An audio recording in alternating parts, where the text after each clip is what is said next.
Students, I am Sapan Singh, your physics teacher.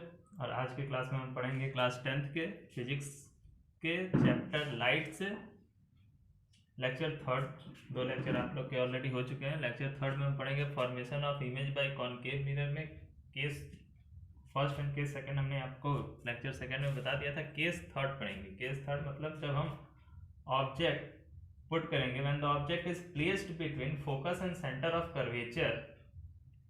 ठीक है, जब हम ऑब्जेक्ट प्लेस करेंगे कहाँ पे, फोकस और सेंटर ऑफ कर्वेचर के बीच में।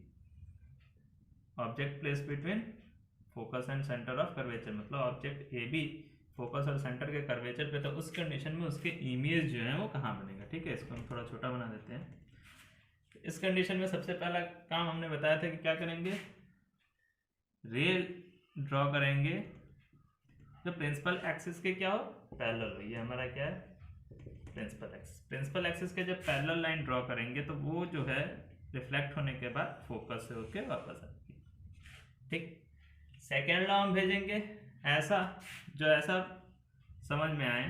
इसको थोड़ा और हम बड़ा कर देते हैं, जो सेंटर से होके जा रहा हो, मतलब ऐसा लाइन जो यहाँ से जाए इस तरीके से, तो लगे कि क्या हो रहा है, सेंटर से होके जा रहा है। तो उस कंडीशन में ये क्या होता है, सीधा उसी डायरेक्शन में वापस की तरफ आ जाता है। और ये सेंटर से होके मतलब ये कुछ इस तरीके से सीधा बनेगा।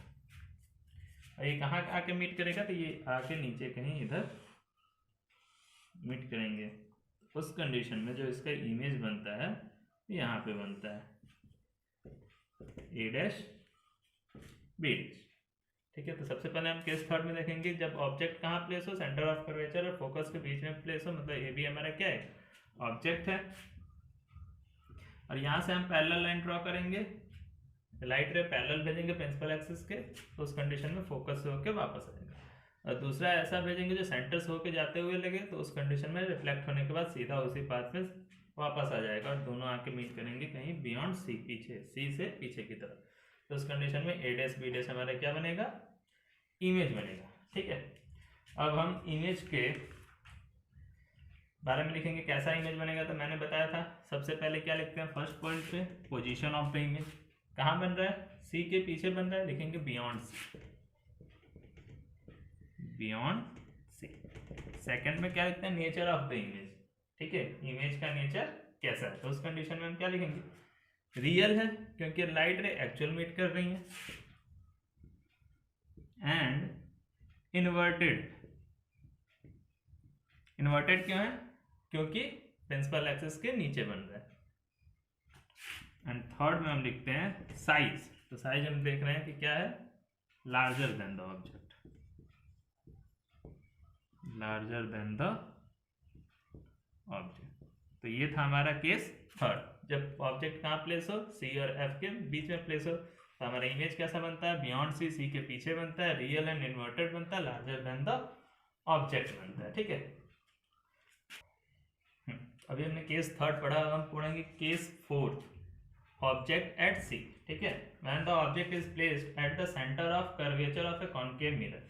जब हम ऑब्जेक्ट को सेंटर ऑफ कर्वेचर, किसी भी कॉनकेव मिरर के सेंटर ऑफ कर्वेचर पे प्लेस करेंगे, तो उस कंडीशन में हमारा इमेज कैसा बनेगा और कहाँ बनेगा।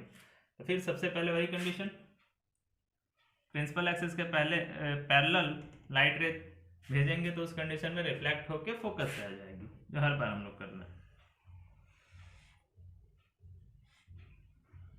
और दूसरा लाइट रे अब यहाँ पे हम सेंटर से भेज नहीं सकते क्योंकि ऑलरेडी ये सेंटर पे है, तो उस कंडीशन में हम फोकस से होके भेजेंगे। तो थर्ड रूल के अकॉर्डिंग फॉर्मेशन ऑफ इमेज में थर्ड रूल मैंने बताया था, चार रूल किस तरीके से होता है। थर्ड रूल के अकॉर्डिंग जो भी लाइट रे फोकस से होके जाती है, कॉनकेव मिरर में रिफ्लेक्ट होने के बाद प्रिंसिपल एक्सिस के पैरेलल हो जाती है। तो इस कंडीशन में क्या होगा, टकराने के बाद प्रिंसिपल एक्सिस के पैरेलल हो जाएगी। ठीक, उस कंडीशन में इसका इमेज कहाँ बनेगा, कहीं यहाँ पे बनेगा, ए डैश बी डैश। ठीक, एक बार और रिपीट कर देते हैं, ए बी जो सेंटर सी पे है, प्रिंसिपल एक्सिस के पैरेलल लाइन सॉरी लाइट रे भेजेंगे तो फोकस से होके आएगा, फोकस से भेजेंगे तो पैरेलल हो जाएगा। उस दोनों कंडीशन में मीट कहाँ पे करेगा, तो ठीक सी के नीचे। तो इस तरीके से हम इस इमेज के बारे में लिखेंगे ए डैश बी डैश के बारे में कि इसका पोजीशन ऑफ द क्या है, तो एट सेंटर सी, ठीक सेंटर सी पे इसका इमेज बनेगा। दूसरा कैसा बनेगा, तो रियल बनेगा एंड इन्वर्टेड। और साइज क्या हो जाएगी, तो देखो सेंटर पे जो होता है साइज भी इक्वल हो जाती है, same size as a object, same size as a object, ठीक। ओके, अब हम केस फिफ्थ देखेंगे। केस फिफ्थ मतलब when the object is beyond the centre of curvature of the concave mirror. Object कहाँ पे हो, सेंटर ऑफ कर्वेचर के भी पीछे हो। अभी हमने यहाँ रखा, फिर फोकस पे रखा, फिर इसके बीच में रखा, सेंटर पे रखा। सेंटर के पीछे जब कहीं हम ऑब्जेक्ट को रखते हैं, मतलब ए और बी क्या है, ऑब्जेक्ट है, तो उस कंडीशन में इसका इमेज कहाँ और कैसे बनेगा, ये केस फिफ्थ है हमारा। तो सबसे पहले लाइट रे भेजेंगे प्रिंसिपल एक्सिस के पैरेलल, और ये फोकस से होकर हमारा क्या हो जाएगा, वापस चला जाएगा, ठीक। ये सब में करना है हमें। दूसरा हम भेजेंगे फिर वही सेंटर से होके, तो जब सेंटर से होके जो लाइट रे जाएगी वो आगे जाके टकराने के बाद same along the same path return हो जाएगी, ठीक है। तो उस कंडीशन में ये दोनों मीट कहाँ पे करेंगे, इस पॉइंट पे कहीं ना कहीं ये मीट कर रही है, तो उस कंडीशन में इसका इमेज बनेगा यहाँ पे ए डैश बी डैश, ठीक। तो अब इसके इमेज के बारे में लिखेंगे। पोजीशन ऑफ द इमेज क्या है, तो between C and F, between C and F, centre of curvature and focus के बीच में क्या बनेगा, इसका इमेज बनेगा। Nature of the image real and inverted, क्योंकि लाइट रे एग्जैक्ट में एक्चुअली मीट कर रही है, दूसरा नीचे बन रहा है, तो दोनों कंडीशन में रियल एंड इन्वर्टेड बनेगा। और साइज क्या है, तो देखना है हम, इसका साइज क्या हो जा रहा है, यहाँ पे छोटा हो जा रहा है, तो smaller than the object, smaller than the object, ठीक है। ये था हमारा केस फिफ्थ। जब हम बियॉन्ड सी रखेंगे, सी के पीछे रखेंगे, तो उस कंडीशन में लाइट रे पैरेलल छोड़ेंगे, फोकस से होकर जाएगा, सेंटर पे जोड़ेंगे तो along the same path return हो जाएगा। उस कंडीशन में दोनों मीट करेंगे सी और एफ के बीच में, तो वहां पे हमारा क्या बनेगा, A dash B dash image बनेगा। और कैसा बनेगा, between C and F, real and inverted, smaller than the object. अब लास्ट केस है case 6, when the object is at infinity. जब हम ऑब्जेक्ट को इनफाइनिटी बहुत ही दूर रख दें, तो उस कंडीशन में दो लाइट रेज आती हैं, ठीक। लाइट रे रिफ्लेक्ट होने के बाद जो दोनों लाइट रे मीट करती हैं, जो दोनों लाइट रे मीट होती हैं वो कहाँ मीट होती हैं, आके फोकस पे मीट होती है, ठीक है। जब इनफाइनिटी पे रखेंगे तो लाइट रे आके ड्रॉ होंगी और दोनों लाइट रे मीट करेंगी फोकस पे, तो इसका इमेज कहाँ बनेगा, फोकस पे। तो इसके बारे में लिखेंगे कि position of the image at the focus, real and inverted, and third much smaller than the object, much smaller than the object। मतलब फोकस पे बनेगा, कभी भी इनफाइनिटी पे रखते हैं तो उसका इमेज हमारा फोकस पे बनता है, रियल एंड इन्वर्टेड बनता है, and much smaller the object, object से बहुत ही छोटा इमेज बनता है, ठीक है। तो इस तरीके से हमने देखा कि फर्स्ट केस में हमने देखा था कि within the focus, between pole and focus, जब फोकस से भी पास, मतलब पोल और फोकस के बीच में हम ऑब्जेक्ट को प्लेस कर रहे थे, बिहाइंड द मिरर बन रहा था इमेज। उसके बाद तरीके से हम देख रहे थे कि जब पोल और फोकस के बीच में रख रहा था तो हमारा बिहाइंड द मिरर बन रहा था, फोकस पे रखे इनफाइनिटी पे बन रहा था, बिटवीन एफ एंड सी रखे तो हमारा एट सी, सॉरी बियॉन्ड सी बन रहा था। जब सेंटर ऑफ कर्वेचर पे इमेज रखे तो सेंटर ऑफ कर्वेचर पे बन रहा था, ठीक है। फिर बियॉन्ड सी, तो एफ एंड सी के बीच में एट इनफाइनिटी एट फोकस पे बन रहा। तो जैसे जैसे हम पास से दूर होते गए वैसे वैसे हमारा इमेज क्या हो गया, पास बनना शुरू हुआ, ठीक, और बड़े से छोटा बनना शुरू हुआ, ठीक। ओके, जब सबसे पास में रखे थे सबसे बड़ा इमेज बना था, जैसे जैसे दूर होते गए वैसे वैसे इमेज क्या होता है, बहुत ही छोटा बनना शुरू हो गया। और फर्स्ट कंडीशन छोड़ दिया जाए, पोल और फोकस के बीच को छोड़ दिया जाए, तो बाकी सारे इमेजेस हमारे कैसे बन रहे थे, रियल एंड इन्वर्टेड बन रहे थे। फर्स्ट इमेज जो होता था हमारा वो वर्चुअल एंड इरेक्ट बन रहे थे। आगे हम देखेंगे uses of concave mirror. Concave mirror जो हम पढ़ाएं उसके यूजेस क्या होते हैं। तो concave mirrors are used as a shaving mirrors to see a large image of the face. Face के लार्ज इमेज को देखने के लिए सेविंग मिरर के रूप में भी इसका यूज किया जाता है। Concave mirrors are used by the dentist to see large images of teeth of patients.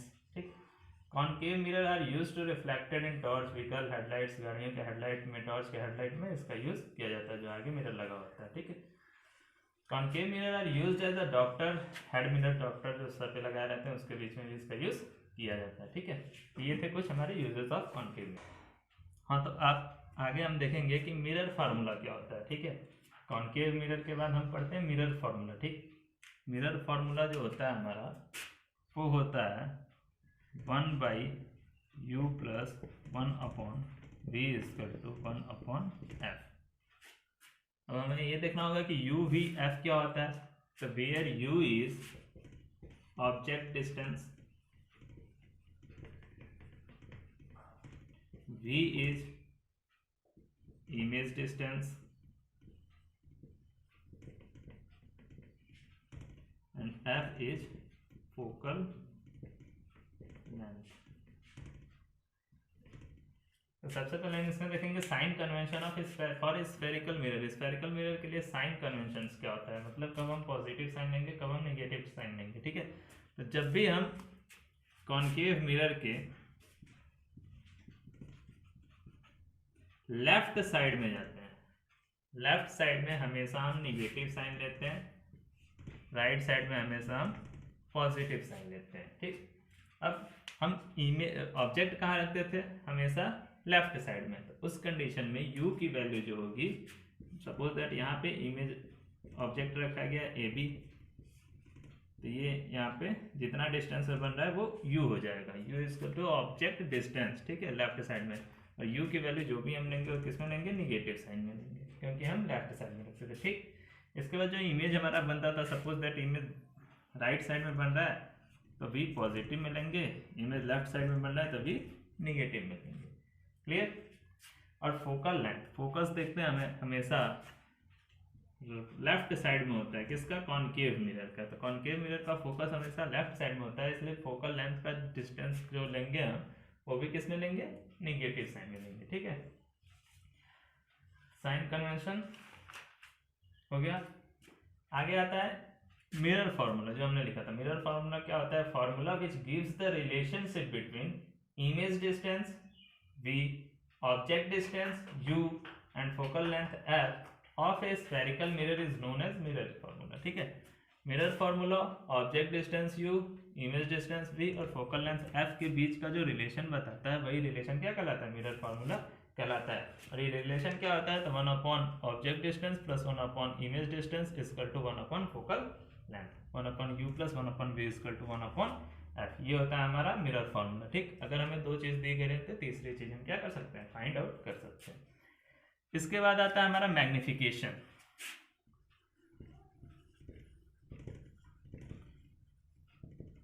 Magnification जिसको हम m से डिनोट करते हैं। मैग्निफिकेशन क्या होता है, तो the ratio of height of image to the height of object is known as linear magnification. ठीक है, क्या होता है, the ratio of height of image to the height of object is known as linear magnification. Suppose करें कि height of image हमारा hi है और हाइट ऑफ ऑब्जेक्ट ho है, तो मैग्निफिकेशन हो जाएगा hi/ho। ये हो जाता है हमारा मैग्निफिकेशन का फॉर्मूला। ये था हमारा मिरर फॉर्मूला। ठीक, मैग्निफिकेशन को हम एक तरह से और डिफाइन करते हैं। ठीक है, the linear magnification produced by a mirror is equal to the ratio of image distance to the object distance with a minus sign. Magnification का एक और फॉर्मूला ये होता है कि m = -v/u। क्या होता है, m = -v/u, मतलब magnification = image distance upon object distance with minus sign.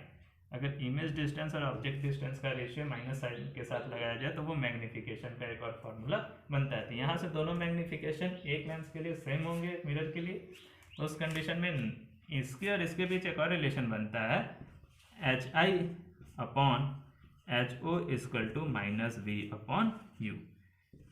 ये एक तीसरा रिलेशन बनता है। ठीक, तो ये था हमारा मिरर फॉर्मूला। उसके बाद मैग्निफिकेशन हाइट से रिलेटेड, ऑब्जेक्ट डिस्टेंस से रिलेटेड। अब इन दोनों को एक साथ रिलेट करके हम देखेंगे कि H I upon H O equal to minus B upon U. ठीक, तो आज का क्लास बस इतना ही। अब हम नेक्स्ट क्लास में पढ़ेंगे, और कंटिन्यू लेक्चर देखने के लिए इस चैनल को जरूर सब्सक्राइब करें। धन्यवाद।